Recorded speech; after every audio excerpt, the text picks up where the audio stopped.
Hey everybody, welcome back to the channel, welcome to a new real-life car review. In this episode I'm driving the all-new Lexus RX.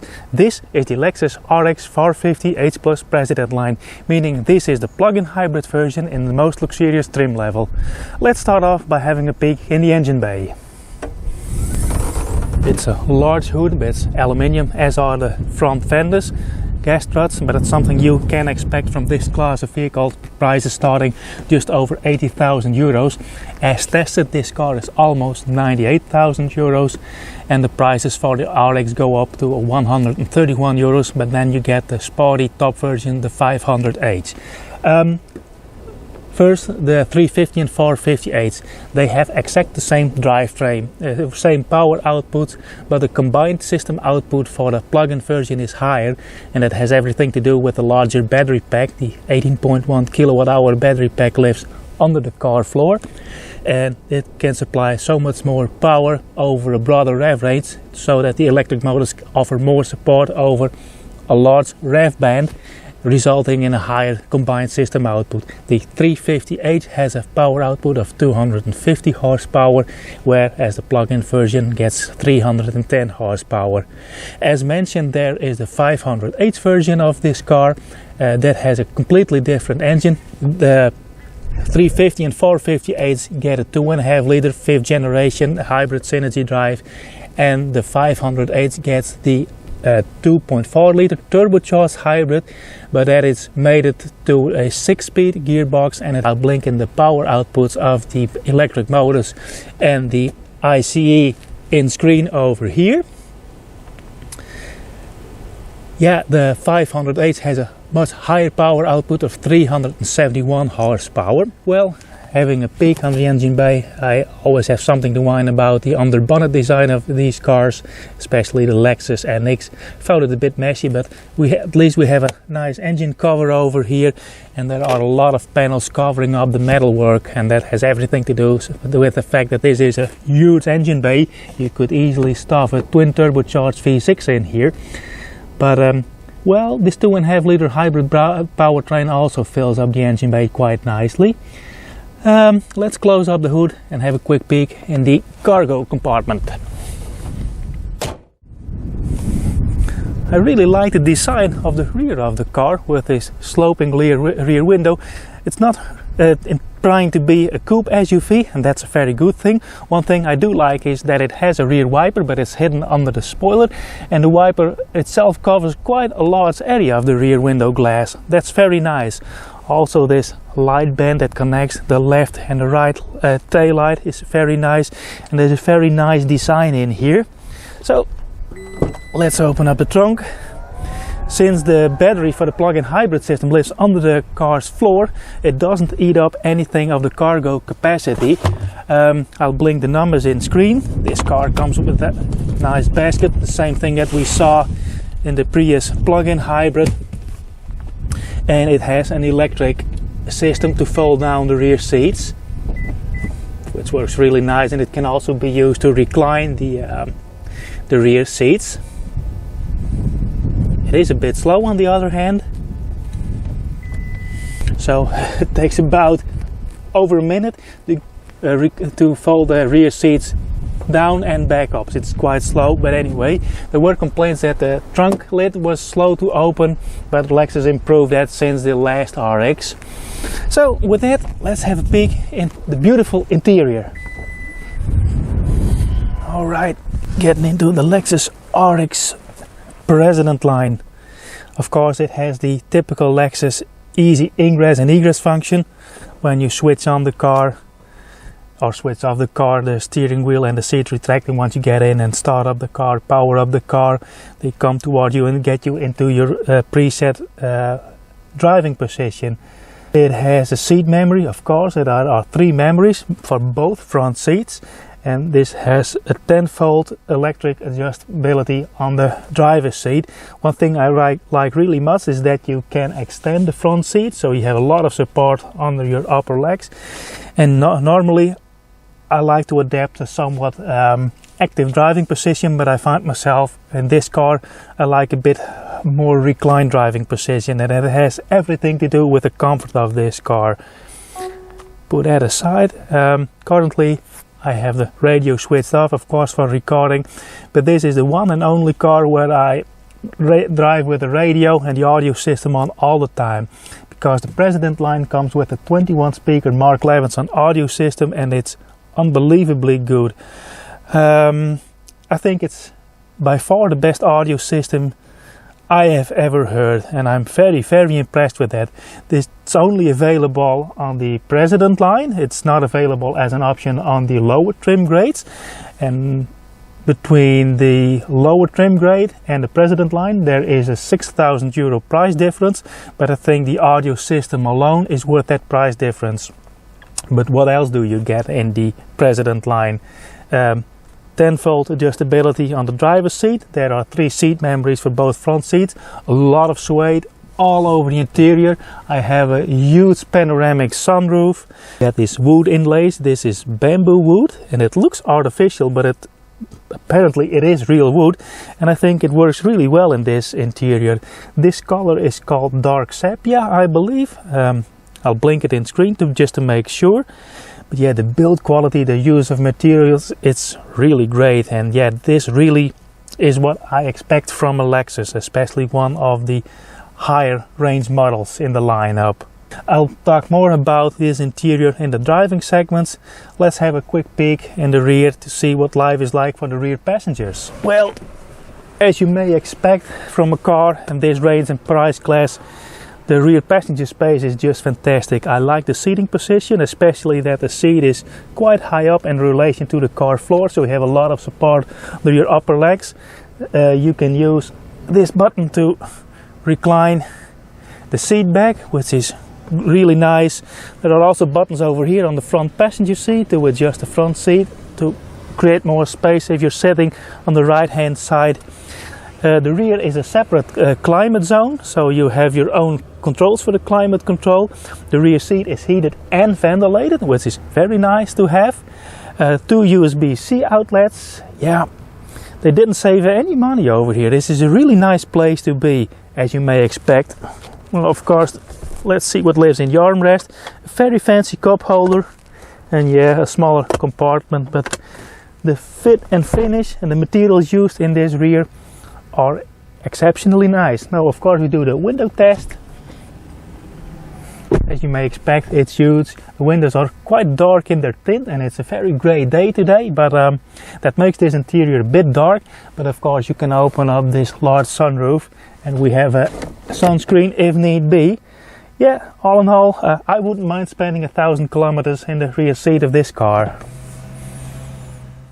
Okay, we're starting the drive segment with a little bit of off-roading. Construction workers busy alongside the road. At least I'm happy I'm sitting in this interior. Of course, this car has a Lexus temperature concierge, I believe it's called.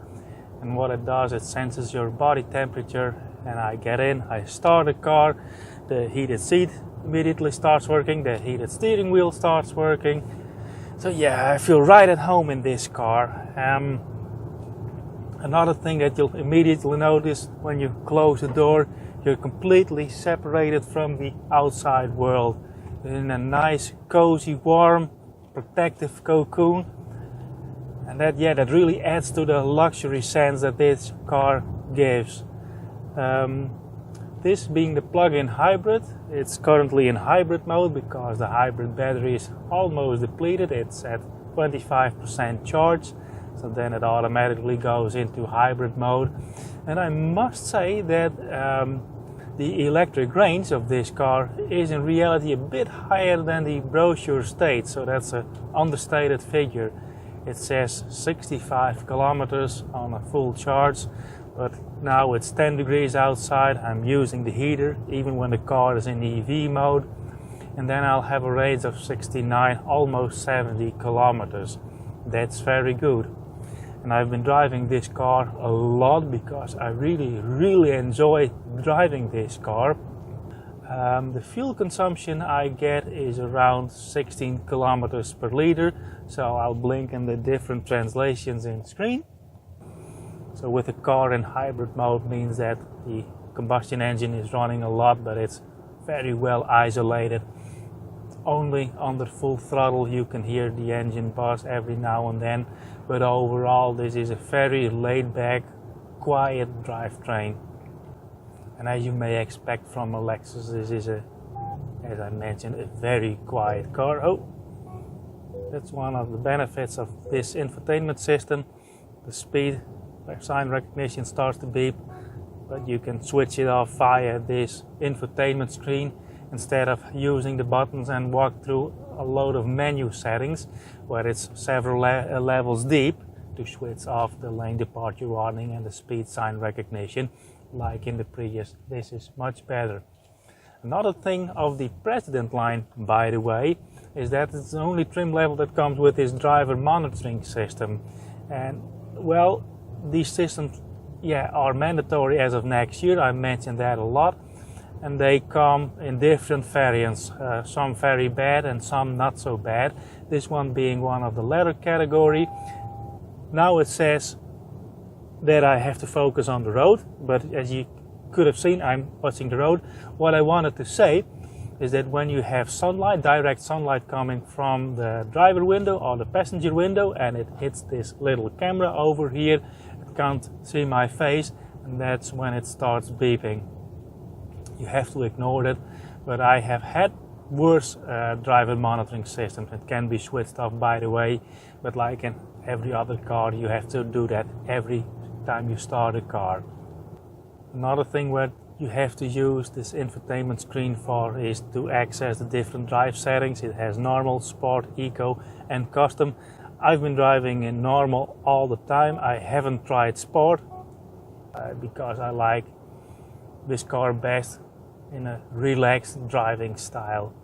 It also has adaptive dampers, and you can, when you switch to sport mode, you can tell that the damper switch to sport mode and the steering becomes a bit different in the sense that the power assist is different. The steering ratio doesn't vary. It's not that advanced of a system. It's more the weight of the power assist in the steering. It changes in sport mode. But I think this car is best driven in normal mode. And if it would have a comfort mode, that would be a big plus for me personally. Like I mentioned, a lot of the technology in this car is exactly the same as in the NX. And in that review I mentioned that I found it somewhat frustrating. We used that car to go on summer holiday, so I've driven quite a lot of miles in that. And even though this has all of the same safety systems, I think the PR reps watched that video, and beforehand, before I picked up this car, a lot of the systems were switched off, and that turns this into a completely different car. But I have to maybe retract some statements I made in the NX review. That car can be super relaxing to drive if you know how to switch the systems off, and it was basically my fault for not finding out that. So, this car, we're currently driving in the adaptive cruise control. This has the exact same unmarked buttons on the steering wheel, which I found somewhat frustrating to use, but for some reason or another, it doesn't bother me as much in this car. Maybe that has something to do with the overall more laid-back atmosphere this car has, but yeah, it works for me. And if you didn't see that review, let me give a small recap. These buttons on the steering wheel are unmarked, and if you want to see what they do, you have to place your thumb over the buttons. Now I can see in the head-up display what it means. This is currently resumed, so I push it, and now it resumes. If I wanted to resume the cruise control without touching the button first, if I pushed it immediately, it wouldn't do anything. So it always requires 2 touches or 2 pushes. So let's do a stretch of highway, build up some speed on this on-ramp. Because with the E all-wheel drive system, you can hear the engine. This is as loud as the engine gets. It doesn't get any louder than this. We reach our speed, go on cruise control, and from here it's smooth sailing, and that's what really defines this car. If I compare this with my own LS400, my first gen LS400, that car defined the brand Lexus for me in terms of technology, luxury, ride comfort, and this RX really stays true to that. And you drive off, it's quiet, it's smooth, It's really soothing and relaxing to drive, and it's the same for this RX. The overall luxury is, yeah, that's what impresses me most about this car. This really is the best car I can think of for long trips and long drives. However, there is one thing that you have to keep in mind in this car. Everything is so well insulated and the ride is so smooth that it's very easy to cross the speed limit in this car. So in that term, it may not be a smart thing to turn the speed sign recognition off every time, but we're in a 60 zone over here and you can do 90 without even noticing it, because everything outside the car seems to pass by in a much slower pace than it actually is. But yeah, mind your speedometer in this car. Even though it's very focused at comfort and being smooth, there's also a car that goes quite fast, quite easily. Now, driving on these rural back roads, there's another thing that comes to mind that has something to do with the equipment on the trim levels. The President line comes with the blade scan super advanced headlights. When you drive these roads, and this time of year in the evening hours, everything is pitch black. But the lighting on this car is very impressive. The way the adaptive headlights work and the automatic high beams work, it's just superb. These are the best headlights I've ever experienced. So that's another thing to choose for that trim level. But to be completely honest with you, it would be nice to have such things as the advanced headlights and this audio system available as an option on the other trim levels. So with that, I want to wrap up this driving segment. Let's head out to the middle of nowhere where I'll give you my final thoughts on the all-new Lexus RX. There are exceptions to every rule. I mean, for me, Lexus is about luxury and ride comfort, but then you have the LC500, which is a great Grand Tourer, and of course the infamous LFA that was and still is one of the most impressive Japanese super sports car. But as a Lexus owner, I like the ride comfort, the luxury and overall quietness of this car. When I get in my own LS400, I close the door and I'm in my cocoon of luxury and quietness, isolated from the outside world. And that's exactly the same with this car.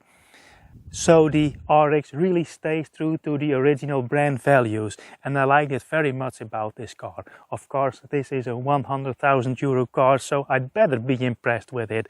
That being said, I drove the NX 450h Plus F Sport this summer, which was about 8,000 euros cheaper than this car, so that was still an expensive car.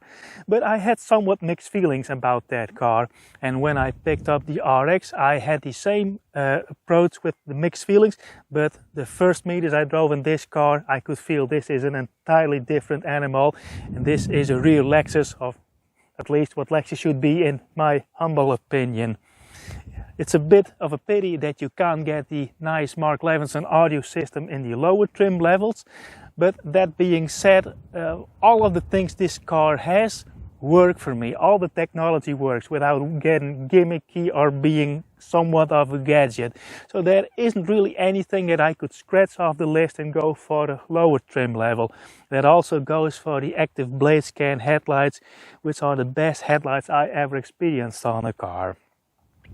But anyway, talking about exceptions to the rule, this car is somewhat of an exception to the rule that I try to test affordable cars, but this episode marks the 1-year anniversary of the real life car reviews, and I wanted to treat myself and you as an audience to something special, so here it is. But anyway, the next real life car review will be about a more affordable car, which you'll automatically see in the next episode. And for now, I would like to thank you for watching. If you like my real life car reviews, please give me a like, subscribe to the channel. If you have any questions or constructive feedback, let me know down below in the description. And if you want to help support the channel, you can do so by buying me a coffee. I'll leave the link in the description box. For now, I would like to thank you for watching, and I hope to see you on the next one. Bye!